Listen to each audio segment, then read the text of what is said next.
வணக்கம் மண்ணின் மைந்தர்களே. இது பார்த்தீங்கன்னா முடக்கத்தான் கீரை தோசை. என்னன்னா இந்த 10 நாளாக நவராத்திரியில் சுண்டல் பொங்கல் மாற்றி மாற்றி பாயசம்னு சாப்பிட்டதோட எஃபெக்ட் கால்களில் தெரிய ஆரம்பிக்குது.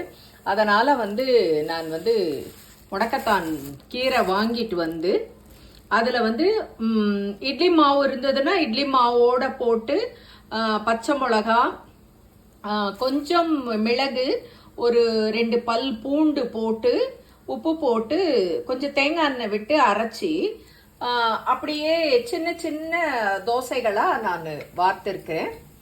இதை நாம் எடுத்துக்கிட்டோன்னு வச்சுக்கோங்களேன், கொஞ்சம் சூடு தான். முடக்கத்தான் கீரை, வல்லாரக்கீரை எல்லாமே பார்த்தீங்கன்னா சூடு தான். நீங்கள் என்ன பண்ணணும்னா அடிக்கடி எடுத்துக்க கூடாது.